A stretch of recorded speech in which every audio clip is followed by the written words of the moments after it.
Hello and welcome to this OECD webinar with me, Duncan Crawford. Thank you so much for joining us.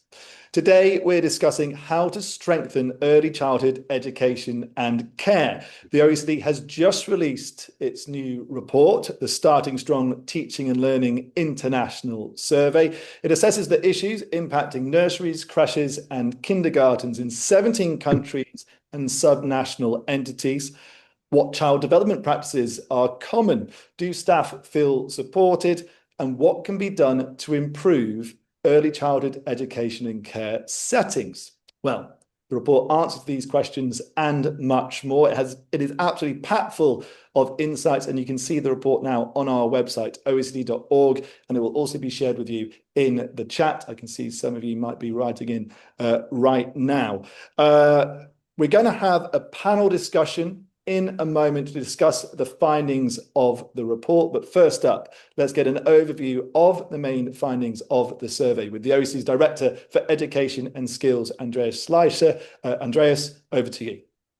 Yes, thanks so much. And I'm going to share some slides with you. It's actually a really fascinating study because we often talk about early childhood education and care. But today we have actually the voices of those who work in early childhood education and care and who can tell us directly about what they perceive to be the biggest bottlenecks for their work, but also how they work in a daily work. No? We all know that a strong start for children is the best investment we can make in the future of our countries, our nations. And for children and parents, that means typically, rich activities, competent staff, access to quality services. For the workforce, you want to see attractive working conditions, you want to see great career prospects, but also that magic combination between professional autonomy and a kind of collaborative culture. And from the system, we expect equity and quality and also strong leadership.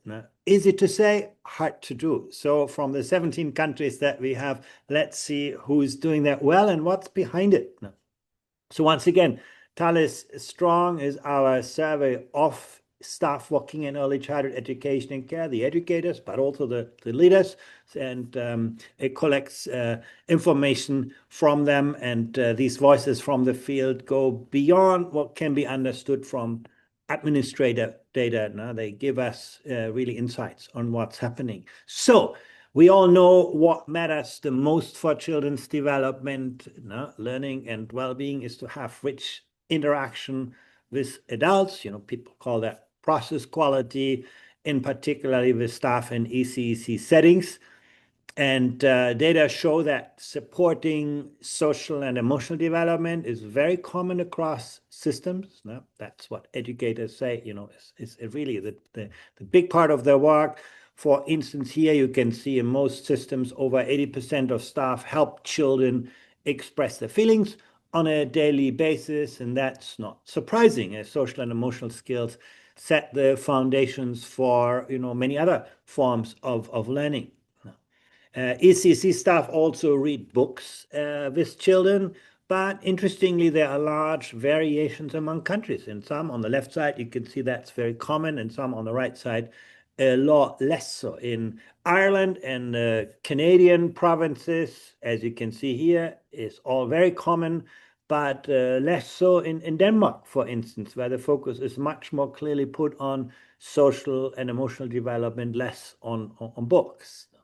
And that's a general finding from our service. Practices to support early literacy and numeracy development tend to be less common than those that support social and emotional development, but with big variation, as you can see here. All parents like to be informed about what children are doing when they leave them in the kindergarten or nursery. Now, we all know that as parents, and indeed, in most of the settings, staff communicate a lot with families. This is it's a positive result, also because it can, promote a culture of shared responsibilities. Cooperation between ECC settings and other services, you can think of health or family or social, are also important. They can support children's development through different channels, including facilitating families' access to networks of those kinds of services. But you can see also consultation with child development specialists is not very frequent in many countries. Now, the same holds for consultation with health-related services. But as you can see, there are exceptions. Denmark, Spain, in pre-primary settings, you have a very close integration of education and health-related settings. And that's something that provides important advantages. Early childhood education and care is especially beneficial for children from socioeconomically disadvantaged backgrounds or children with different home languages. At the same time, addressing children with such diverse needs is complicated for staff. And the majority of staff, as you can see here in all countries, report there are children in their settings whose home language is different from the language used as the setting. So quite common problem. In addition, the orange bar here shows you the percentage of staff or settings here with at least 10% of children with a different home language than the one that is used in the setting. And this is the case for more than 60% of pre-primary settings in the Flemish community of Belgium and Sweden, and in settings for children under 3 in Germany and Norway. So you can really see the magnitude of the challenge of language really rising. And what we all know is if we do not build those language foundations in pre-primary education, children are going to face an uphill struggle when they get into school. No. Promoting awareness and acceptance of diversity in ECC settings can help all children and their families feel welcome, to feel included, and also enable more children to benefit from high quality early childhood education and care. And even when the settings appear to be relatively homogeneous in terms of family and social backgrounds, developing young children's openness to differences through opportunity to learn, firsthand of, different languages, maybe also different physical abilities, can be really an important foundation for that. So it can be beneficial for all children. Yet staff in all systems report that books and pictures in the setting less often represent people with different physical needs or with diverse family structures than people from a variety of ethnic and cultural groups. But you can see differences, in pre-primary settings in Colombia here on the left side. About 50% or more staff say all 3 of those areas of diversity are actually represented in books and pictures. So children do see that, in their daily lives. And for children under 3, you have Ireland, New Brunswick, and Canada, where there's also good representation of, different home backgrounds and physical abilities in the books and pictures that the children see. In most OECD countries, the provision of early childhood education is split between publicly run centers and private operators. And but there is often a quite important divergence of who those settings serve, where they operate, and also the conditions. TALIS Starting Strong data show that access across several countries, public settings are more likely to enroll children from socioeconomically more disadvantaged backgrounds or children with an immigrant background. That's the case, particularly in pre-primary settings in Chile, in Morocco, in Spain, in Sweden, and Turkey, and for children under 3 in Israel and Norway.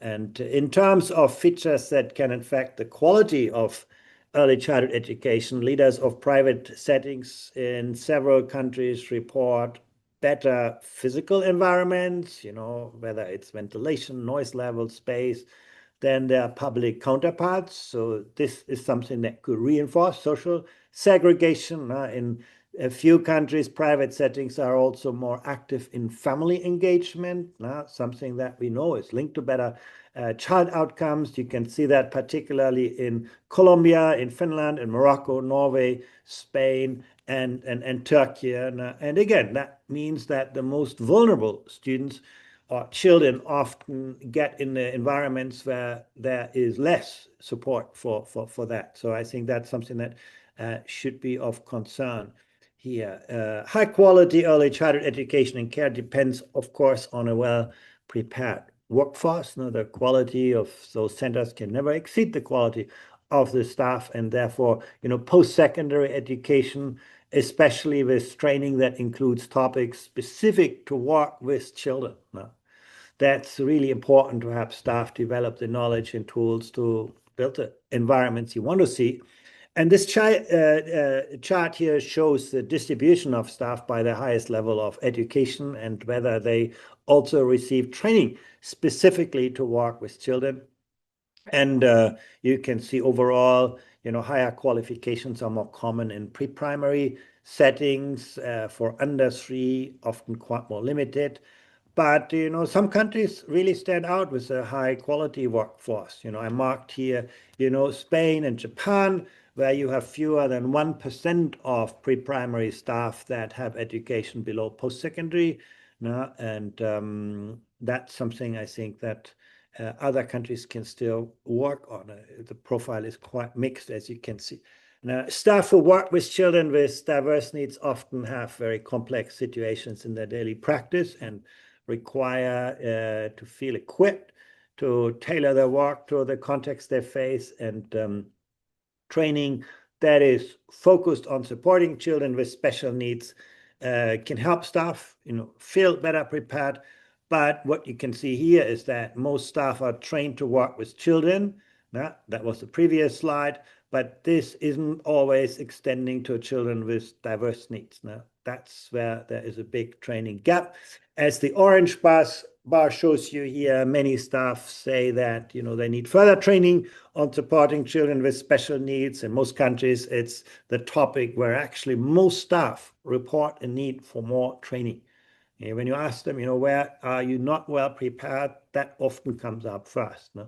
Participating in such training can also increase awareness of staff of where they need additional support. And you can see that pattern particularly prevalent in countries like Chile and Japan, where more than 60% of staff say this is a high-profile area for further development. Despite, on the previous chart, you saw that generally good levels of education.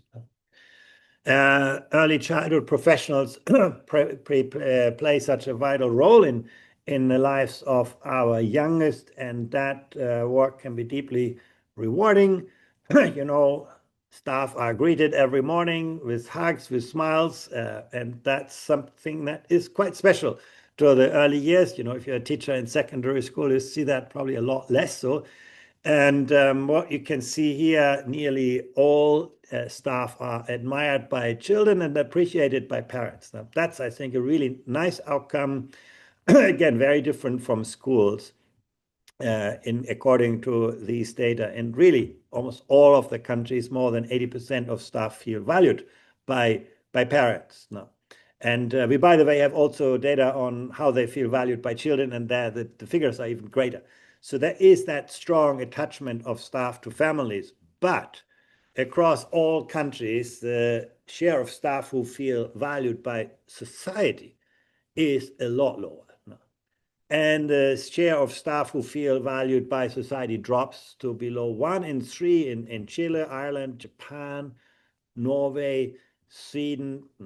And that is a real concern. I mean, these figures are still better than what we see in schools, but I think they show a disconnect between, on the one hand, the people I directly serve, I understand they value me, but the society around that seems to be less interested, according to what staff say.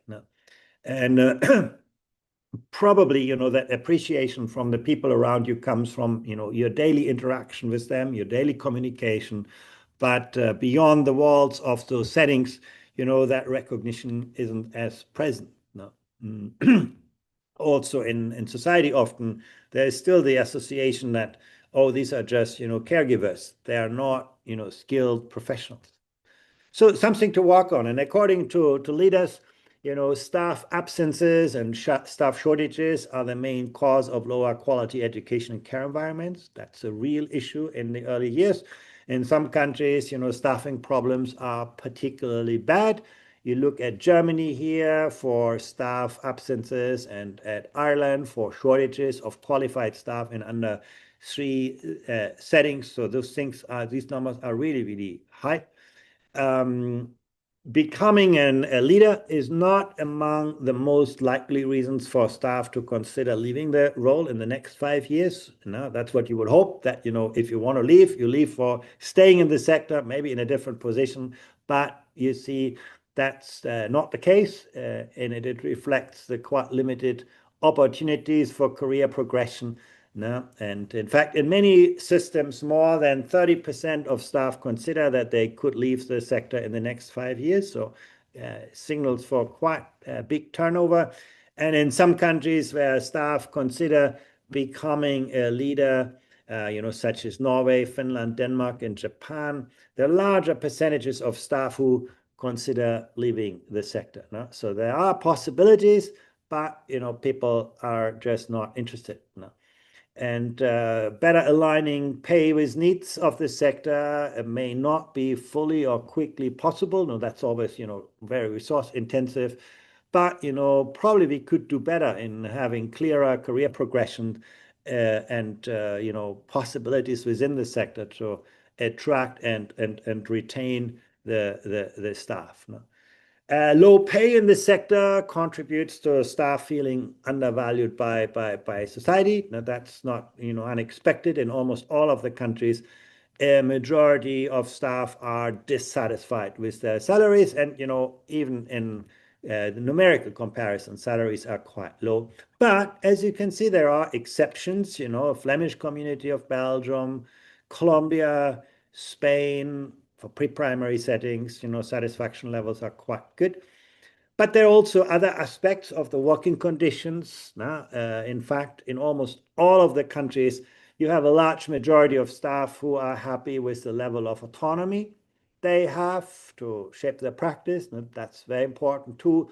And that's a really positive result. Having some autonomy at work and control over your decisions is also important to face the demanding situations and workload. Now, we know from a lot of research that combination of professional autonomy and a collaborative culture really drives job satisfaction even more than salaries alone. No? So addressing stress is also important to retain staff. And you can see here that the main factors driving stress in many countries, more than 40% of staff are stressed because of workload, such as having too many tasks to do at the same time, or having extra duties due to missing staff who are absent.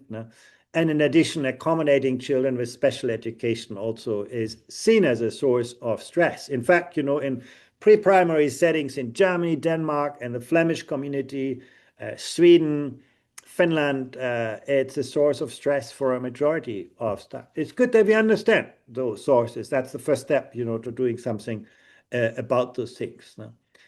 Leaders are always playing a central role in shaping the quality of staff settings, but it's not,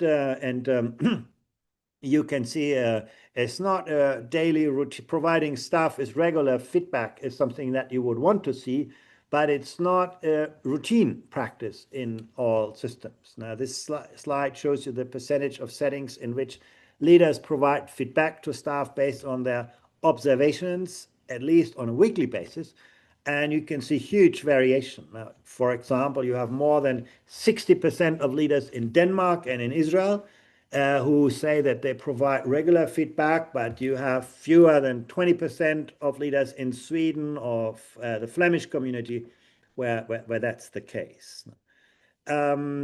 Leadership can always be strengthened when leaders themselves receive stronger support. And in many countries, leaders say that they need greater support from local or national authorities. Now, going in the same direction, administrative workload is a major of stress for leaders in many systems. Now, leadership capacity can also B, strengthens through job embedded professional development, continued professional development. Coaching is one of the most effective forms of professional development, but you can see also the figure shows the scale of the gap in professional development. More than 80% of leaders in Colombia, Japan, Morocco, Turkey, or Spain say that they need greater support from the local or national authorities, and fewer than 45% of leaders in these systems received any form of coaching in the last 12 months. That's something that we know is effective and supportive. Here, as a final slide, just comparing some of those figures between early childhood education and secondary school shows, when it comes to job satisfaction, we see actually good levels of job satisfaction, both in school, early childhood education.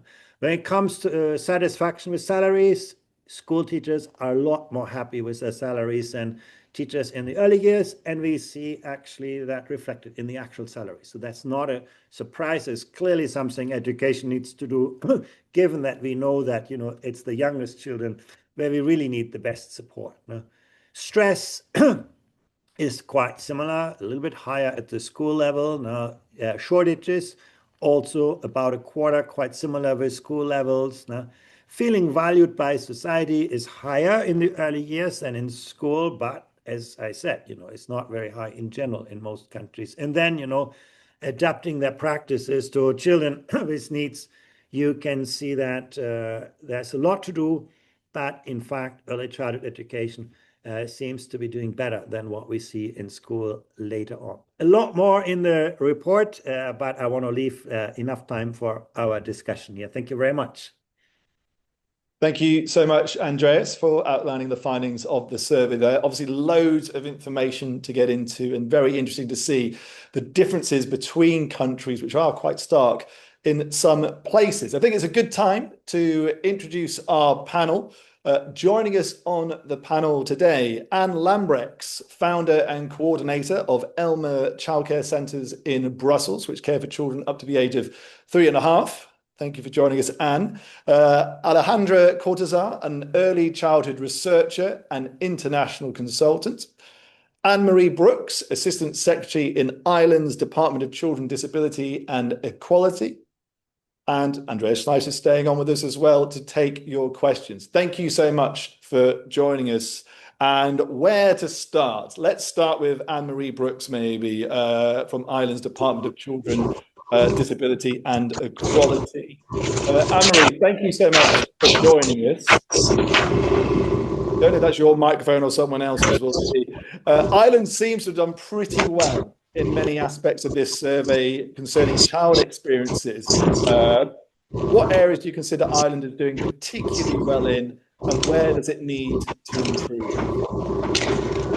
Thank you, Duncan, and thanks for the opportunity to be here today. We're very excited to see the results from this survey. It's our first time to participate, and the data is just so rich for us and for others who are working and supporting the sector. So, look, I think the results show a really positive picture in relation to the workforce, in relation to their, I suppose, their professionalism, their qualification levels, their aptitude and ability to support children with additional needs. And I think that's an outcome, I think, of the investment that was put into supporting inclusion through our access and inclusion model that we introduced in 2016 to, I suppose, support children with a disability with special education needs to access early learning and care settings. Clearly, there are challenges that have, been identified through the survey results, and I think some of those challenges are experienced by others who have participated in the survey also. But clearly, Andreas reflected on the issues in relation to pay and working conditions, and I think that clearly came out for us in relation to the findings for educators working here in Ireland. And another one that really stood out to me is stress, workforce stress. and for Ireland particularly, the burden of administration for those working in the sector. Now, I will say that there have been improvements in pay to staff working in the sector. There have been additional funding provided through government to support. It's an industrial relations mechanism whereby employer and employee representatives negotiate minimum rates of pay for the sector. And since 2022, we've had 3 employment regulation orders that are increasing rates of pay for the sector, the most recently in October. But pay does remain an issue, and the workforce do remain low paid compared to other professions and other jurisdictions.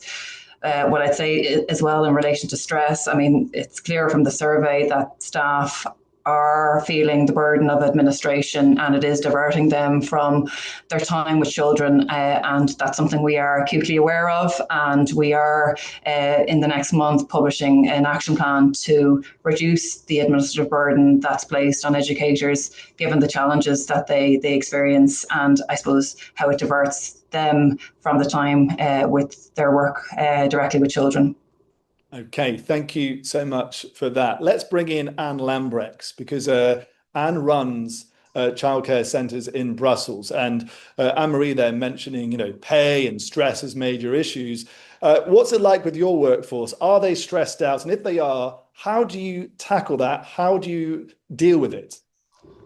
Yes, I think so. In Belgium, as you saw in the figures, the salary people are rather happy with their salary, but there is I think we notice a problem with stress on the work floor. So I think for to work on that issue, it is important that there are pedagogical team leaders very close to the people that work on the floor, who can be present, give feedback, as was seen in the figures, who are organizing the days, who are organizing meetings, reflection possibilities, are also child-free hours.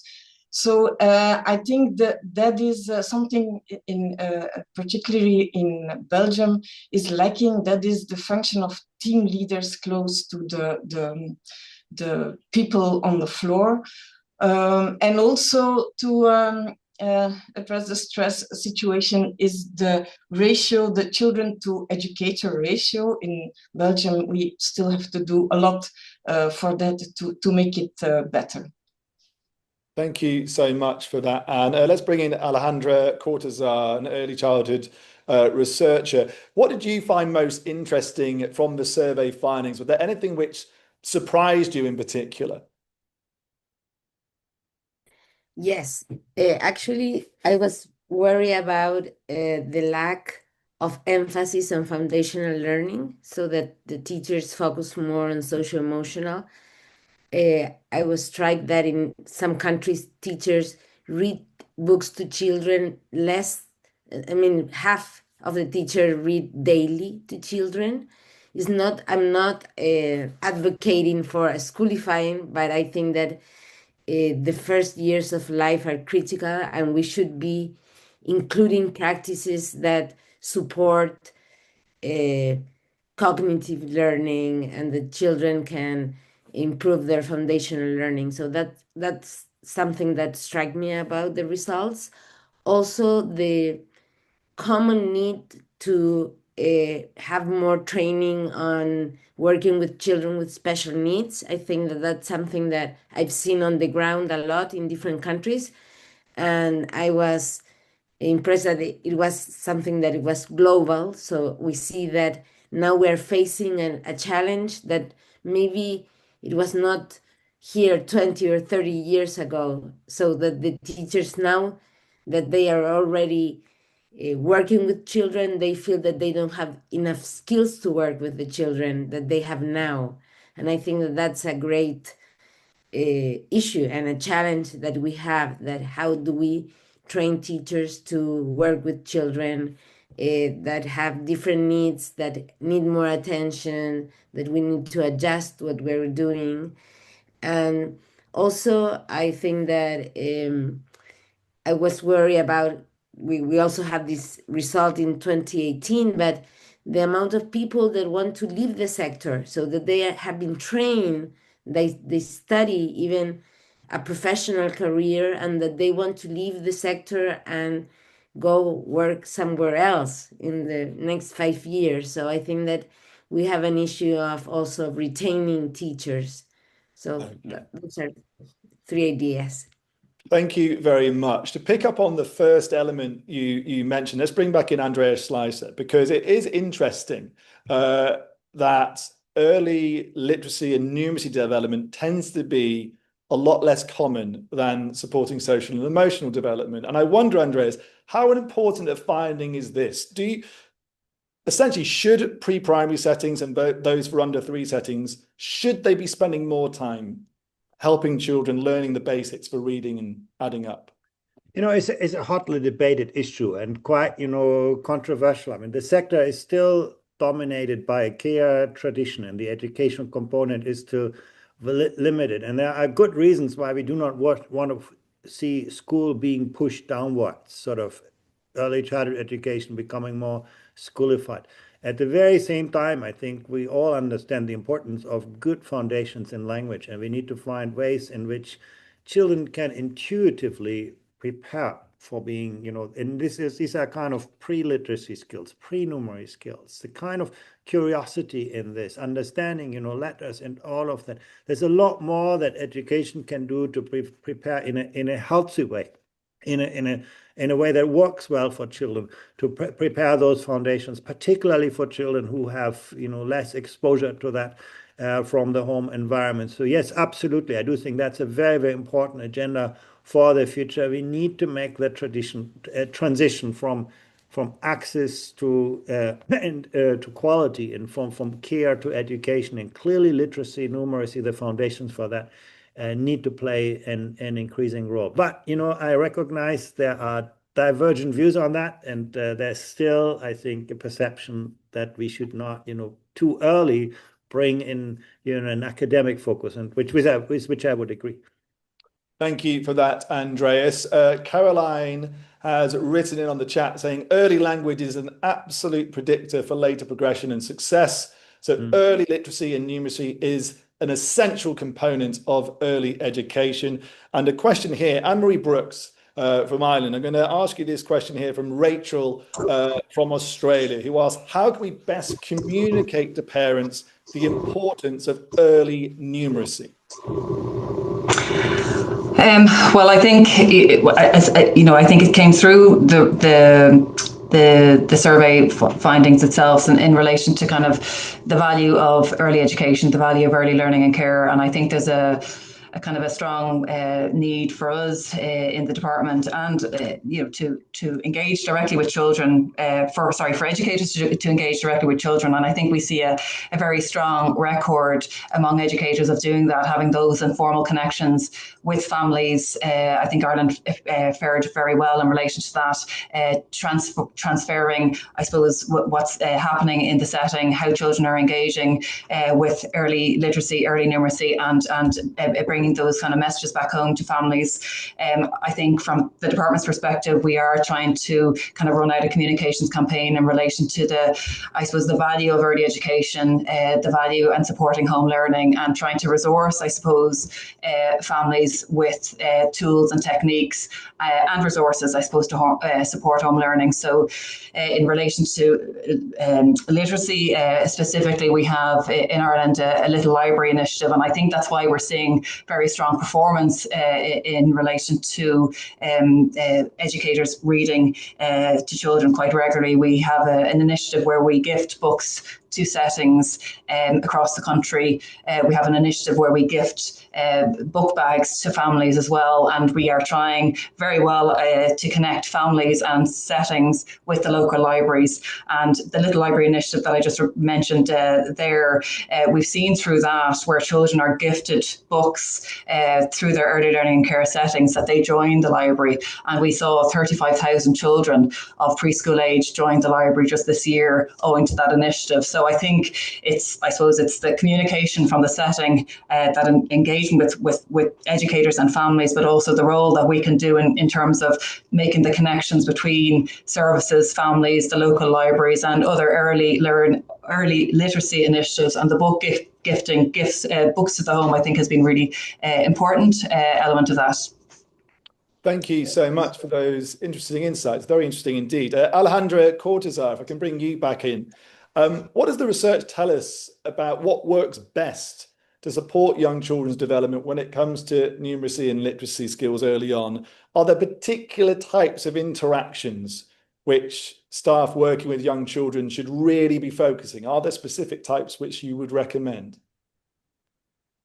Okay, so that's a very tricky question because there are many, many different models to promote early literacy and early numeracy. But I think that something that maybe we share in the early childhood field is that we should do this through play. I mean, this should be done by close interactions and children using concrete materials and playing and having the initiative. I mean, teachers should prepare the environment so that children can interact with materials, and then the teacher can facilitate conversations about, for example, if they are preparing the snack, they can count how many children are in the classroom and how many snacks they need to prepare and how many fruits they are going to. So it's not that we're not aiming that a teacher provide a lecture on numbers, but that they include numbers and that they include measuring, and then they include vocabulary in the daily routines, that when the teacher asks children what they did during the weekend and the children tell them something, that the teacher follow up on that and ask a following up question so that the children can think a little bit further on.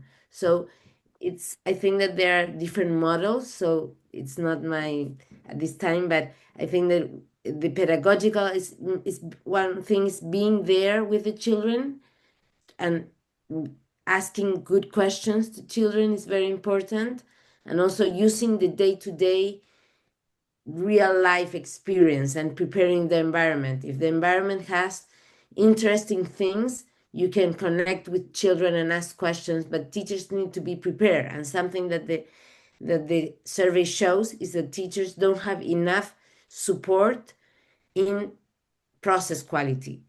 So I think that that's something important, so that they don't have enough on-ground support, someone that can come to the classroom and say, okay, so maybe you're not asking the good questions, or maybe when you read the book and you provide all the answers to children and you don't ask children to think about, so I think.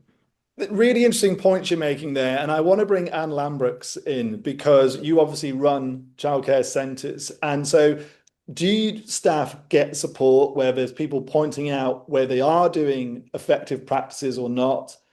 How does it work where you are? So yes, in our center in Elmer, since we combine different functions, we have the possibility of having pedagogical team leaders to be close to the educators, and it's we see that it is a very important role. So what we do, when we have the possibility, we are joining projects, Erasmus Plus projects, to learn together with other European countries. And so our educators are involved in those projects. And when we speak about early numeracy and early literacy, so together with other countries and with our teachers, we try out new things, we reflect on what we do, and we make our teachers and our educators conscious of their important role that they have with the children. And so, as Alejandra said, so it's in the normal things you do every day, but the intentionality of the teachers is very important. And for that, it is important that they know that they are having important roles. So training of the pedagogical staff is important, and also, as Alejandra said, the coaching of the team leaders close to the pedagogical staff. Thank you so much for that. And as you're talking about training, I want to bring in Andrea Schleicher again, because many staff who were surveyed as part of the TALIS Starting Strong survey, they said they received little or no training when it comes to supporting children with special education needs, and that was in both under 3 and pre-primary settings. So are there easy ways to address this which don't cost huge sums of money? You know, part of the problem is that expectations of societies and institutions have changed, and sort of the time when people were trained for their jobs was quite different from what society expects now. For example, there's a lot more diagnosis of students with special needs. There's a lot more awareness of this. So suddenly it's not necessarily that, you know, staff were not trained well, but they were trained for a different reality. And I think that's a reality gap that you can see now. I think that the answer to this lies in, you know, yes, we can do better in initial teacher training, but the big gap really is in continued professional development. Realities change, and we need to invest more in making sure that educators feel they get the support and the training they need for the challenges that they could not foresee when they became, you know, part of this. So greater emphasis on continued professional development. No? And a lot of that needs to happen in the centers. That's also very clear that, you know, moving people out is often not the best way. It's best to, you know, provide that training at the place of work. It does cost resources, but, you know, it's probably still one of the best investments that we can make, not just in getting better outcomes, but also in giving people that sense of ownership and creating higher levels of job satisfaction. So I do think in the big picture, that's not, you know, where the most resource intensive thing, but I think something very, very important. If staff feel society expects them to do things for which they don't feel well prepared, that's not a good thing. No. Thank you, Andreas. And I want to find out the perspective in Ireland on this. So let's bring back in Anne-Marie Brooks. What is the situation regarding supporting staff in terms of training for special education needs there? Is there enough support and are staff getting enough training? Thanks, Duncan. So I think I mentioned at the outset, we back in 2016, we undertook a very large project to develop a suite of supports for children with special education needs, so they could access and participate in these settings. And at the time, you know, staff did say that they felt ill prepared to kind of support the needs of children, and quite an amount of work went in to designing that model. And in addition to managing lower ratios where children have very complex needs, there is specific training for educators. There's resources that go into settings, sensory resources, and we also have it's a bespoke special purpose qualification that the state funds educators to engage in, and when they do this special purpose program, they then take on the role of inclusion coordinator in their setting. So it's a special role in settings, distributed leadership, and 60% of settings now have inclusion coordinators, and that has been transformative in relation to, I suppose, somebody coming back into the setting. They are in a very strong mentoring role. They engage with families whose children are in settings, and I suppose communicating and supporting families and how children's learning can be extended into the home. So I think the results kind of have shown that in Ireland, you know, staff do feel well qualified, reasonably well qualified in relation to supporting children with additional needs. And I think that's probably the result of that very substantial policy development that took place back in 2016. We have very large numbers of children with a disability and special education need now participating in settings. We have a very strong kind of diversity, equality, inclusion guidelines, practice, training, and it has, I suppose, changed things for children very, very, very substantially. And I think we can see staff feel well trained and prepared to support children with additional learning needs. Thank you for that. That was the perspective from Ireland. Let's find out about Belgium. Lambros, in your centres, how big of a challenge is supporting staff to be able to support children with special education needs? So in Flanders, we have a system of centers for inclusive childcare. So an Elmer is such a center for the Brussels region. So there is since 10 years more attention for the team and for including children with special needs. But I think we have to put other steps. It's not enough. We have inclusion coaches, and they do improve the work for with children with special needs. But we need more. Strengthening the work floor, and so the educators, there have to be more educators. The ratio has to be better, because only with a coach or an inclusion coach or a coordinator you will not make the difference. So that is necessary in Belgium. What is also necessary is that the idea, certainly with the pediaters, that childcare is not for children with special needs. That is often the case in Belgium. That has to change, because we see that we can do a lot for the children. We can really help them to evolve, to grow in our settings, but not so many children attend the daycare in Flemish region. Thank you so much for that. I want to talk about some of the staffing issues which are raised in the survey. Let's bring in Alejandra Cortazar again, because there's a question from Jenny Robson actually, which has come in, and I want you to answer it. She asks, what are the perspectives of the panel as to the actions governments can take in relation to shifting the perception of how early childhood education and care staff are valued by society? Obviously, the survey showed that generally staff feel they're low paid and many don't feel they are valued by society. Well, I think that that's a great question. And I think that at the policy level, countries can do a lot. For example, raising salaries. I mean, like, society sees the value that they give to the professionals, so is connected to the salary the people receive, the people that study the career, so how professional they see the career, how difficult they feel that it's to study.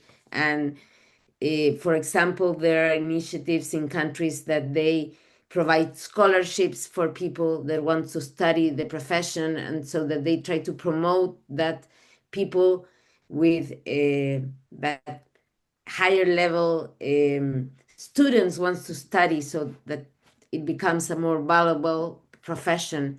But I think also it's in terms of how do you communicate about the importance of early childhood, how the government prioritize or don't prioritize. For example, you can see that in many countries they talk about the importance of early childhood, but then when they do the budget, they give really little money to early childhood education, so that you are giving a mixed message.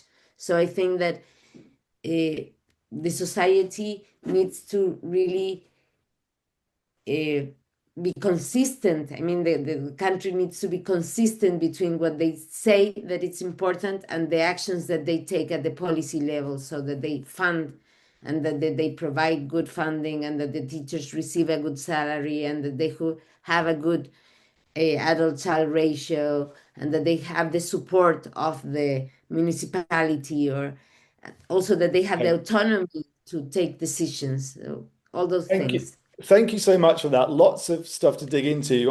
On the specific point about how to improve perceptions of the profession, Andreas Schleicher, are policymakers to blame for this, at least partly, that so many do not feel valued by society? Well, clearly the salary levels in many countries are very low in this early childhood education and care sectors. I think that's something that is certainly the case. And yet, we do know that salaries is often an extrinsic demotivator. You don't pay people well, they run away. But it is not a really strong motivator for people to work in the early childhood sector. The work environment, the working conditions, the support that staff get. those things actually do matter more, the leadership that is in the centers. We have very good data on this, actually also from the survey. The value that society attaches itself, we can't deduce it from this survey, but we have similar data for schools where we see that actually you have countries like Luxembourg where the status of the teaching profession is not very strong, the social status, and yet salaries are the best. You have Germany, similar, very high salaries for staff and actually still a quite low appreciation by society. What we know lies behind it is that lack of social capital. It's always the quality of relationship where teachers are visible in society, where they're connected to families, where they have time to support learners outside the formal settings. That's how you raise the social status of the teaching. So I do agree. We need to make the sector financially more attractive, but we need to make it a lot more intellectually attractive. We need to provide much stronger work organizations. So just more money alone is not going to solve our problem here. That is at least what we can derive from cross-country comparisons. Thank you for those insights, Andreas. And let's bring back in Anne-Marie Brooks, because I'm interested in this. I note that in the survey, Ireland had fairly low scores compared to other countries when it comes to staff satisfaction and how valued staff feel by society. So is getting people to work in the early childhood education and care sector, is that a bigger challenge in Ireland because of staff satisfaction and their feelings about how they're perceived? Look, I think, the results show, and our own data, like there are challenges with workforce recruitment and retention. We have relatively high turnover rates. Now, oftentimes when people leave, they leave to work in other settings, but other times they leave the sector entirely. And I know the survey as well showed intentions of staff to leave within the next 5 years to a kind of work outside the sector. So I suppose pay is a really kind of a important point, and all members of the panel have reflected on that. It's clear, and there has been improvements in pay here in Ireland. I mentioned the 3 employment regulation orders, and there is a commitment to a 4th in 2026. But notwithstanding that progress, pay does remain low, and further efforts are committed to improve that. I think the percentage of staff who kind of feel who do not feel valued by society, I mean, that's something that we have to kind of reflect on and reflect on these findings and work with colleagues and our stakeholders in how we actually how we respond to that. We have a workforce plan called Nurturing Skills, and there's a very strong commitment to attract people into the profession, to raise the status of work in the profession, to promote the sector. And I think we do have to kind of increase our efforts there. We have funding next year to roll out a campaign, a communications campaign around the value of this work, the importance of this work for children. But I think we, together with others, have to kind of look at this finding and how we really can make a change in relation to that, and how people are perceived or feel they are perceived by society. If you look back to COVID-19, I think there was a really shift here, certainly in Ireland. I'm not sure elsewhere about how valuable early childhood education and care settings are for children and for families. The profile of the work was really, really high on the agenda back in 2020, 2021. Now I think we have to just take these findings and see how we can improve our efforts to raise, I suppose, the status and the importance of the work across society, and that staff feel more valued. Thank you for that. Nicholas writing in, the point of intellectual satisfaction that Andreas mentioned is so interesting. And Kristen writing in, I agree. How can we elevate awareness within our own countries that coaching and leadership development are key factors in staff retention? Compensation matters, but it's not the only reason employees choose to stay. Anne Lambrechts, you run childcare centres. How big a challenge is it for you to recruit and keep high quality staff? Yes. So we do a lot to I think there are two things. You have to keep your workforce, and you have to attract new workforce, because our ratio is too low. So in the future we have to attract new people into our sector. So I think we try to do it with success, since we have let's say a practice center of learning and working, where newcomers in Belgium have the opportunity to work and to study at the same time to become a qualified educator. So they go from level 3 to level 4, and then in the future maybe to level 5. So we help them to qualify and then to stay in our sector. At the same time, I think job mobility is very important, and I think in our organization we work on vertical and horizontal job mobility. People who want to maybe change their function or become a leader. We try to motivate people to do that.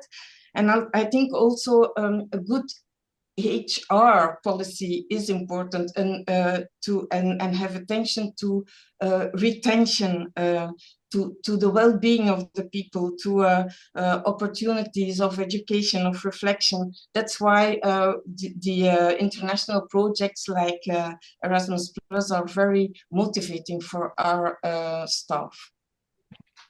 Okay, thank you so much for that. We are running low on time, unfortunately, so I won't be able to ask many more questions from the audience. I think we'll do a final round, actually. There's a good question here from Twyla from Canada, who asks, what's the one action that you would prioritize which would make a difference for the early childhood education and care workforce? Who to start with? Alejandra Cortazar, how about you? Your thoughts? I would increase the support on site, the professional development on site, mentoring, leadership, giving feedback to teachers in the classroom. I think that would be my bet. Thank you so much. Anne Lambrechts, what would you prioritize to better support the workforce? Yes, I have the same, the same as Alejandra says, and also low for Belgium, then lower the child to educator ratio, very important. And then also that would help us to organize some child-free hours so people can reflect and can prepare better and have more in-depth communication with the parents. Thank you so much. Anne-Marie Brooks, a slightly different question for you. What one practical change would you like to see happen that you think would significantly strengthen early childhood education and care in Ireland? Well, I think at the outset I mentioned responding to the findings of this survey in relation to administrative work and the strain and stress that brings to educators. I think for us now to conclude the work on that action plan to reduce administration is really important, to free up time for educators to work with children to alleviate the burden and stress that they feel there. I think that's a key priority now for us here. Thank you so much. And the last word goes to Andreas Schleicher. Andreas, everything's a priority, obviously, but if you had to choose one, and obviously there's different situations in different countries, but for policymakers out there who might be listening to this, what should they be prioritizing to better support and strengthen early childhood education and care? You know, I do agree with all of the points that were raised. I think particularly Alejandra's point on, creating frontline support. But I do think at the policy level, one of the things that is actually not very resource intensive is to make our early childhood education systems a lot more coherent. We've let 1,000 flowers bloom, a lot of kind of diversity and provision, but the lack of coherence in the end, it leads also to a lack of coherence in the quality of services. And I think many things that we take for granted in schools, there's a strong curriculum, there's a strong policy on staff development, there's a kind of a policy is what we still lack in the early years. And I think that, policy coherence, that stronger institutional framework, that, greater clarity in the value of early childhood education for the future of children, I think will do a lot to raise, the status of that sector, the status of the profession, and ultimately, I think, the quality of services. Thank you so much for your final thoughts. And thank you to all of you for watching this webinar. On the panel today, you've been hearing from Anne Lambrechts, the founder and coordinator of Elmer Childcare Centres in Brussels, Alejandra Cortazar, an early childhood researcher, Anne-Marie Brooks from Ireland's Department of Children, Disability and Equality, and of course for OECD's very own Andreas Schleicher. If you want to learn more about this survey, then go to our website, oecd.org. You'll be able to check out the new report, the Starting Strong Teaching and Learning International Survey. I know the link has been put in the chat as well. There is also an Insights and Interpretations brochure, which sums up some of the main findings. You can check that out on the support materials. Thank you to the team behind the scenes for all their work in putting this webinar together. And thank you for all of you watching and sending in your questions. That's all we have time for. Please do join us for the launch of the report next week. The OECD Skills Outlook is going to be coming out 11 o'clock next Tuesday. So be with us for that. Now, though, that's all we have time for. All the best.